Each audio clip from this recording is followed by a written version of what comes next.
Hi, my name is Will Alberg, and I play Charlie in the Someday Birds book trailer. Today I'm going to be reading you the first chapter of the book, a children's novel from HarperCollins by Sally J. Pla. The Someday Birds, Chapter 1, Flockers and Loners.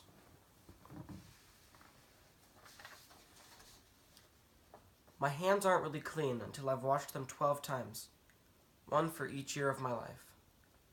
I soap, rinse, 1. Soap, rinse, 2. Soap, rinse, 3. Soap, rinse, 4. Soap, rinse, 5. Soap, rinse, 6.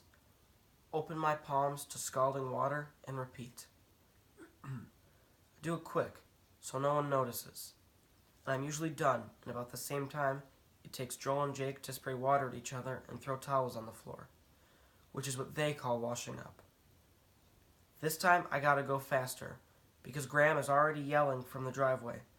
"Charlie, get your behind out here, your father's waiting." But he's not really waiting.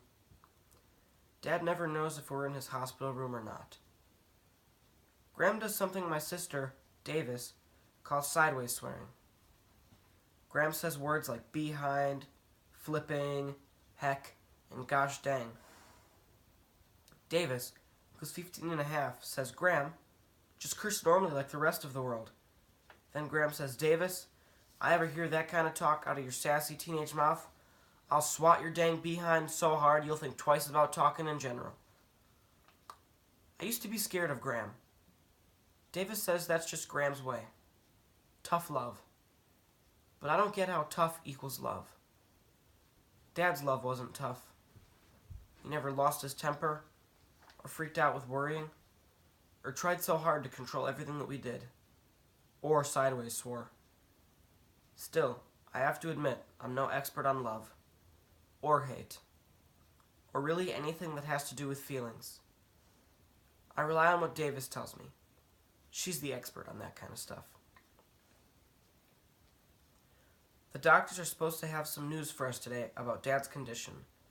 So when Graham crams us all into her little Mini Cooper to go visit the hospital, the sideways swearing really cranks up. "Finally, here's our Lysol Louie," says Graham when I open the back door and wait for Joel and Jake to scoot over. "My name isn't Lysol Louie, it's Charlie," I say. Joel and Jake say, "You think we don't know your name, Droid?" "My name isn't Droid, it's Charlie." I say it quietly and hope they'll drop it. My twin brothers are up to something. I'm not the best at reading people in general, but I know evil when I see it in those identical pairs of eyes. "Get in, Charlie, Dad's waiting," yells Davis from the front passenger seat. Meanwhile, the twins snicker, waiting for me to sit down in my spot. "Dad's not really waiting," I say, taking a Kleenex out of my trusty supply pack and brushing away the dead flies and clumps of dryer lint my brothers have strewn over my seat. I used to get upset at their little booby traps of contamination, but Davis told me that's exactly what they want. She told me not to react, not to give them the satisfaction. So I just shoot the twins a dead fish-eye look and sit down carefully, making sure no part of me touches any part of Joel. Dad's not really waiting, because he doesn't know whether we're there or not, I explain. Davis and Graham don't like hearing this, but if something's a fact, it's a fact, and I don't think it's wrong to say it out loud.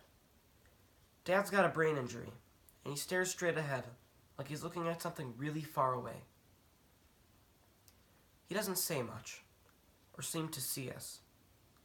Graham says that brain injuries like Dad's are unpredictable things, and we don't know anything for sure. She says we have to treat him normally, tell him about our day, even if he just sits there most of the time. She says, "Charlie, that's how we got you to start talking when you were little. You were just like your dad, in a way. All sealed off in your own little world. We broke through to you. Finally, didn't we? We talked your gosh dang ears off.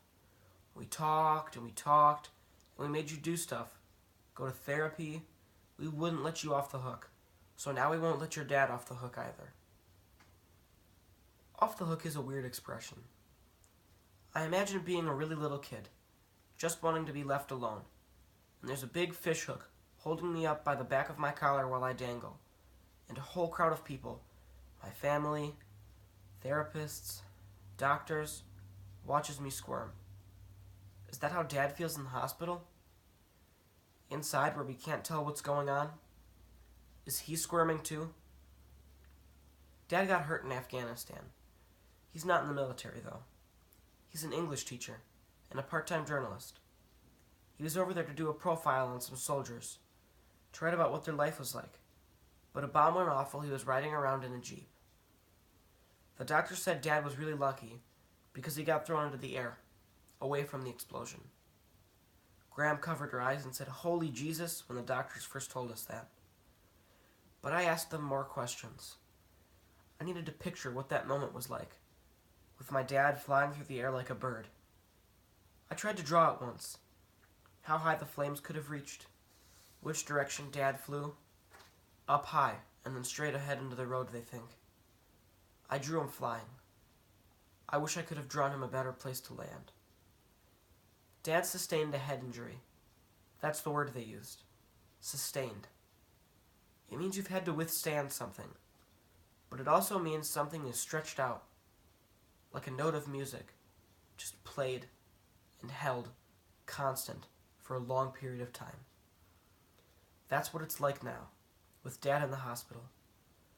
Like this strange invisible hum is in the air around us, and Graham and the twins and Davis and I just have to keep listening to it, and none of us knows how long it will go on.